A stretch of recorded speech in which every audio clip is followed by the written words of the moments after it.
या देवी सर्वभूतेषु दुर्गारूपेण संस्थिता नमस्तस्यै नमस्तस्यै नमस्तस्यै नमो नमः नमस्तस्यै नमो नमः। सर्वमंगलमांगल्ये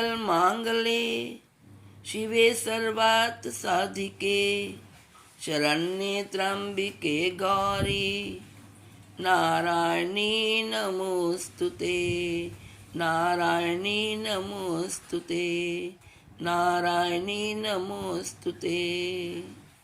फ्रेंड्स, नवरात्रि अब अपने अंतिम पड़ाव पर पहुंच चुका है। आज माँ दुर्गा के 8वें स्वरूप यानी शक्ति महागौरी की पूजा की जाती है। 8वें दिन की पूजा देवी के मूल भाव को दर्शाता है।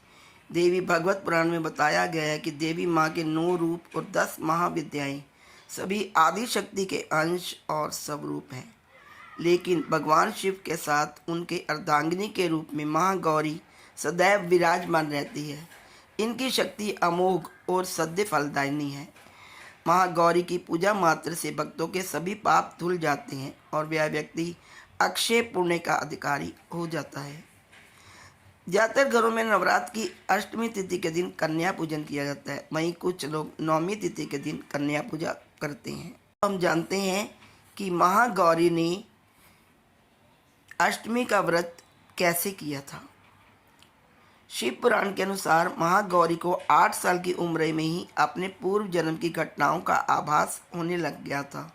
उन्होंने इसी उम्र से ही भगवान शिव को अपना पति मान लिया था और शिव को पति रूप में पाने के लिए तपस्या भी शुरू कर दी थी। इसीलिए अष्टमी तिथि को महागौरी के पूजन का विधान है। इस दिन दुर्गा सप्तशती के मध्यम चरित्र का पाठ करना विशेष फलदायी होता है। जो लोग 9 दिन का व्रत नहीं रख पाते वे पहले और 8वें दिन का व्रत कर पूरे 9 दिन का फल प्राप्त कर सकते हैं।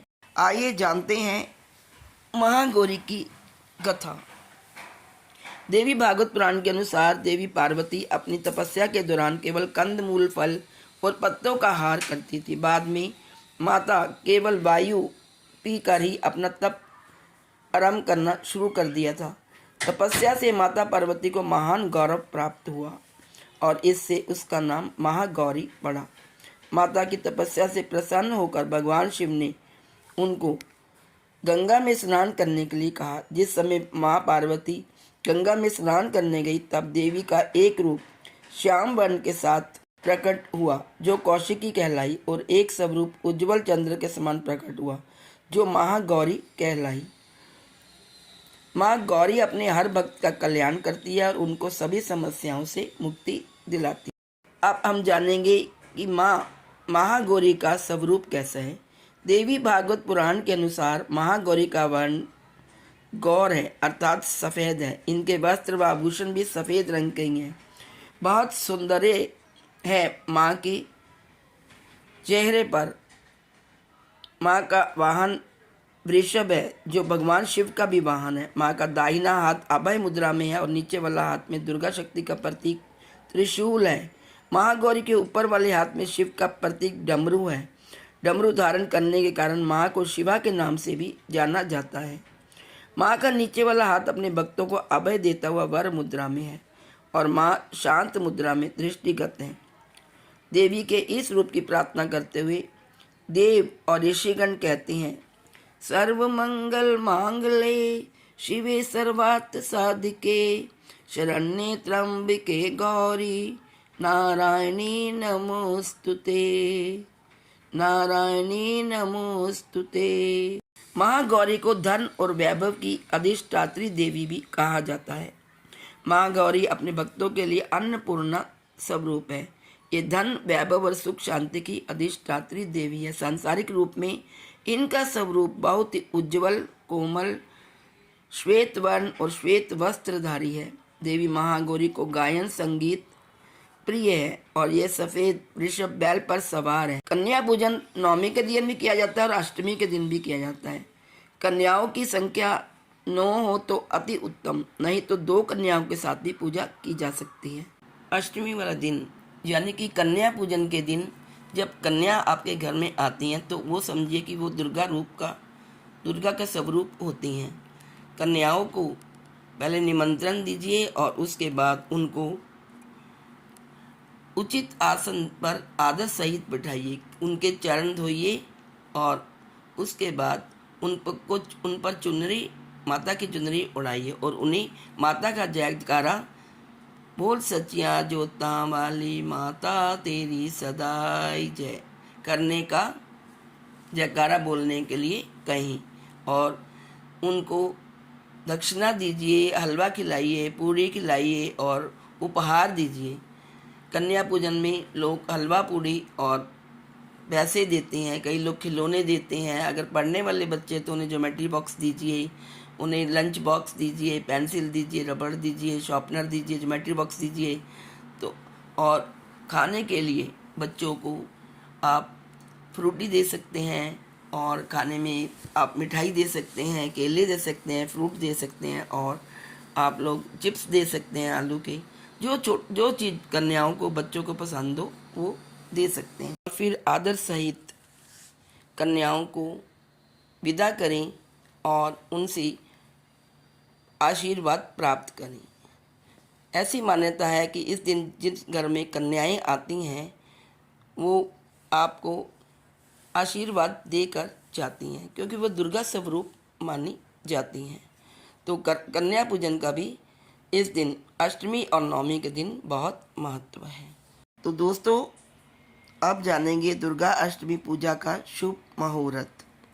चैत्र शुक्ल पक्ष की अष्टमी तिथि आरंभ 28 मार्च शाम को 7:02 से शुरू होगी और अष्टमी तिथि समाप्त होगी 29 मार्च 2023 रात 9:07 पर। इस दिन दो बहुत शुभ योग भी लग रहे हैं, शोभन योग और रवि योग, जो कि भक्तों के जीवन में सकारात्मक प्रभाव लाएंगी। शोभन योग लगेगा 28 मार्च रात 11:36 से 29 मार्च प्रातः 12:13 तक और रवि योग लगेगा 29 मार्च रात्रि 8:07 से 30 मार्च प्रातः 6:14। अब जानते हैं चैत्र नवरात्रि अष्टमी का महत्व। ऐसी मान्यता है कि जो भक्त चैत्र नवरात्रि की अष्टमी तिथि के दिन माता गौरी का पूजन श्रद्धा भाव से और आस्था से करता है और माता को प्रसन्न करता है, माता की पसंद के अनुसार उसको भोग अर्पित करता है, उसकी सारी मनोकामनाएं पूर्ण होती हैं। यही नहीं, इस दिन सुहागन स्त्रियां अखंड सौभाग्य की कामना में यदि श्रृंगार की सारी सामग्री माता को अर्पित करती हैं तो इससे भी शुभ फलों की प्राप्ति होती है। माता महागौरी माँ के 9 रूपों और 10 महाविद्या सभी आदिशक्ति के अंश और स्वरूप हैं। चूँकि भगवान शिव की अर्धांगिनी के रूप में महागौरी का पूजन होता है, इसलिए इस दिन श्रद्धा से पूजन करने से महादेव की भी विशेष कृपा प्राप्त होती है। दुर्गा सप्तशती के अनुसार शुंभ निशुंभ से पराजित होने के बाद देवताओं ने गंगा नदी के तट पर देवी महागौरी से ही अपनी सुरक्षा की प्रार्थना की थी। ऐसी मान्यता है कि माँ के इस रूप के पूजन से शारीरिक क्षमता का विकास होने के साथ साथ मानसिक शांति भी मिलती है। महागौरी का पूजन उनके भक्तों के लिए विशेष रूप से फलदायी माना जाता है। इसके पूजन से शुभ फलों की प्राप्ति होती है। अष्टमी तिथि पर महागौरी की पूजा का विधान भी बाकी दिनों की तरह होता है। जिस तरह सप्तमी तिथि को माता की पूजा की जाती है, उसी तरह अष्टमी तिथि को भी शास्त्रीय विधि से पूजा की जाती है। इस दिन माता के कल्याणकारी मंत्र ओम देवी महागौर्याय नमः का जप करना चाहिए और माँ को लाल चुनरी चढ़ानी चाहिए। सबसे पहले लकड़ी की चौकी पर लाल कपड़ा बिछाकर महागौरी की प्रतिमा स्थापित करें। इसके बाद महागौरी यंत्र रखकर स्थापना करें। माँ की कांति भक्तों को सौंदर्य प्रदान करने वाली मानी जाती है। हाथ में सफ़ेद फूल लेकर माँ का ध्यान करें और फूल अर्पित करें और विधिवत पूजा करें। अष्टमी तिथि के दिन नारियल का भोग लगाने की परंपरा है। भोग लगाने के बाद नारियल प्रसाद रूप में बांट दें। वही जो भक्त कन्या पूजन करता है वे हलवा, पूरी, सब्जी और चने का प्रसाद विशेष रूप से बनाया जाता है। माँ की पूजा करते समय भक्तों को गुलाबी रंग के कपड़े पहनने चाहिए, क्योंकि गुलाबी रंग प्रेम का प्रतीक माना जाता है। दोस्तों, ये थी जानकारी महाअष्टमी के बारे में। जय माता दी। Please like share and subscribe. Thank you.